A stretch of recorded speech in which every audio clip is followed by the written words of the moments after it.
Alright, so in this video on the Daily Push, we're starting off with just a standard warm-up.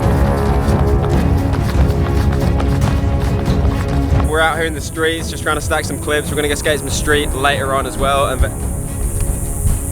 hello, my son.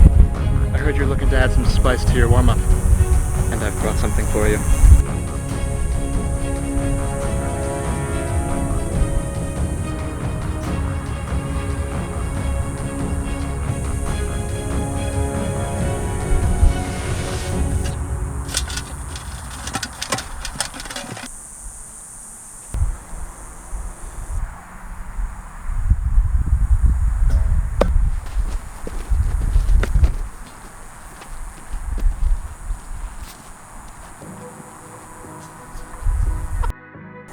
Alright, so we all know by now that warming up benefits your skating. We've all heard of things like dynamic stretching, but what if there was an extra efficient tool that required no extra time that you could add into your warm-up and not only improve how you skate in that session on that day, but also behind the scenes is going to be making long-term performance improvements around things like your jump height and how reactive you are as well. So some research was done on endurance runners where they basically looked at how different performance measures were influenced by changing just a normal 5-minute warm-up with a jump rope 5-minute warm-up. So in the research, they split up the runners into 2 groups. They had a normal, unchanged warm-up routine group and then a jump rope warm-up routine group. So for the next 10 weeks, they warmed up depending on like which group they were in. And as well, it wasn't like they were blasting a crazy amount of jump roping either. They were doing literally by week 10, they were only doing a total of 20 minutes throughout the whole week. And the gains that the jump rope group got was like pretty damn crazy, to be honest, compared to the normal warm-up group that didn't really get any gains at all. The group of runners that used jumping rope as their warm-up improved in all measures relating to reactivity, which is basically just how quickly you can load and go. Arch stiffness, drop jump height, reactive strength index, which is basically just how quickly you can create force, and on average, they improved 10% on their vertical jump height. This group also saw improvements in their 3-kilometer, that's 1.864 miles for the Americans, runs, which is not super relevant for us unless we're running from the cops or pack of rabid dogs.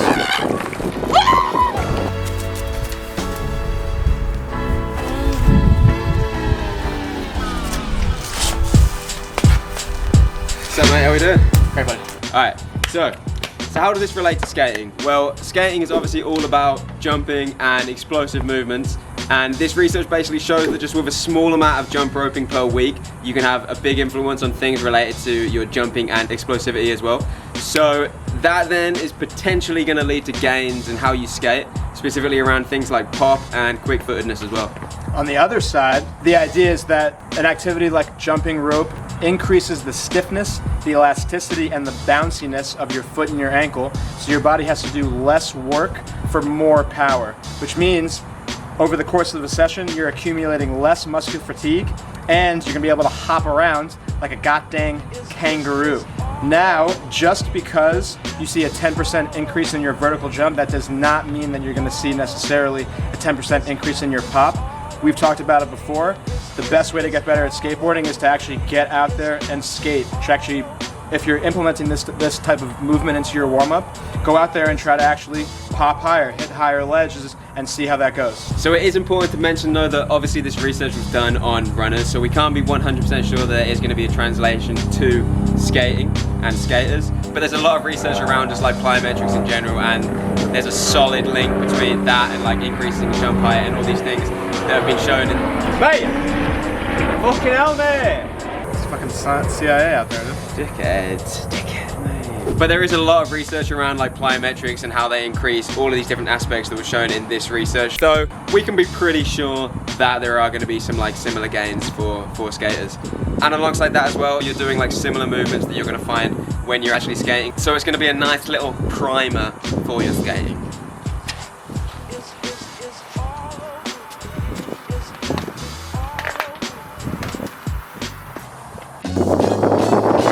So Matt, I understand that jumping rope has potential performance benefits, but how do I add it to my warm-up? So the best way to get this into your warm-up is probably at the start and replacing like the cardio style stuff that you might do at the start of the warm-ups. Like personally for my warm-ups and what I like to do, I'll blast about 5 minutes of cardio, so that can be push into the spot or riding a bike or whatever, but in this case we're gonna swap it for the little jump McGee, and we're gonna copy exactly like what they did in the research. So we're gonna do the exact same method. All right, so what the research legends did was pretty much just standard jump roping with just a few key focuses. First off, they were trying to jump as high as they could with each jump, whilst minimizing something called ground contact time, which is basically just how much time you spend on the floor, touching the floor. So you're thinking that you've got to be as reactive and like bouncy as you possibly can between each jump. They also cycled between 30 seconds of jump roping and 30 seconds of rest, and basically just blasted through that for the 5 minutes. And they also went at a specific cadence, so a specific bounce per minute of 100 to 120 at the start of the program, and then towards the end they went up to 120 to 140. If you want to get super specific, which we are going to do for this little experiment, you can get an app on your phone where you can basically get the like the BPM going on. So I've just got a random metronome app, 120 BPMs right there. I don't know if you can see that. And then we just bounce away, mate. Don't be scared. You are obviously jumping off the forefoot, off the ball of the foot. You're letting a little bit of flex in your knee go on as well, but nothing major. And then after that, little 30-second break. You know, you can polish your rope, clean your handle, whatever you require in this situation. You know, think about life. All right, next 30-second interval. I'll give you a little example of the 1 foot jump. So set it to 140 BPM. Yeah, mate. Being as reactive, bouncy as possible. To be honest, I feel like at least 2 jumps on each foot is kind of more comfortable. So it's up to you really. This isn't exactly what they did in the research. They did alternate between each foot on each time, but I don't know, I just feel like that's more comfortable, so I'm gonna do it, you know? We're not in the lab, are we, right now? So, you know, who cares? So if you're like me and you can't afford a jump rope, there are still options for you. You can do the jumping without a rope. You're not going to be getting the arm action, the total body stimulus that a jump rope would, but you could still hop around and get the same style of stimulus without a jump rope. Okay, so what I think would be sick is if we got like a group of people actually going through these 10 weeks and actually like seeing if there is any influence on our skating. So I know 100% me and Seb are going to do this, and I think what I'll do is I'll put you some information up on Instagram each week with what you need to be doing, and you can just find time before your sessions to blast a bit of jump roping. Fit it in whenever it works good for you.